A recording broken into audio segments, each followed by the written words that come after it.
শরীয়তপুরের বিএনপির জনপ্রিয় নেতা এবং সংসদ সদস্য প্রার্থী মিয়া নুরুদ্দিন অপু দীর্ঘ ৬ বছর ১০ মাস ৬ দিন পর আজ ৩০ অক্টোবর শরীয়তপুরে ফিরেছেন। এ সময় বিএনপির নেতৃবৃন্দ ব্যাপক আয়োজনের মাধ্যমে তাকে স্বাগত জানিয়েছে। মিয়া নুরুদ্দিন অপু বলেন, আনন্দটা অবশ্য অনেক চড়াই উতরাই ও ত্যাগের বিনিময়ে এসেছে। আজকের এই আনন্দ আমি শরীয়তপুরের সবাইকে নিয়ে উপলব্ধি করতে চাই।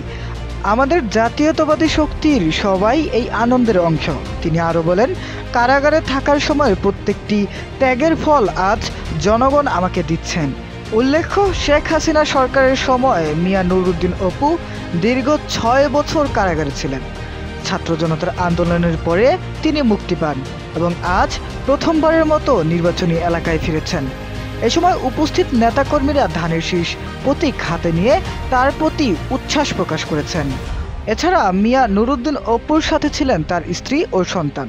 এ সময় পদ্মা সেতুর নাওডোবা প্রান্তের দুই পাশে হাজার হাজার নেতাকর্মী উপস্থিত ছিলেন।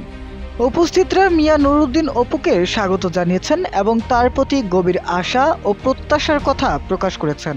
উক্ত সমাবেশে মিয়া নুরুদ্দিন অপু নেতাকর্মীদের সঙ্গে আলাপচারিতা ও কুশল বিনিময় করেছেন, যা তার দীর্ঘদিনের অনুপস্থিতির পর স্থানীয় জনসমর্থন পুনরুদ্ধারের প্রমাণ হিসেবে ধরা হচ্ছে।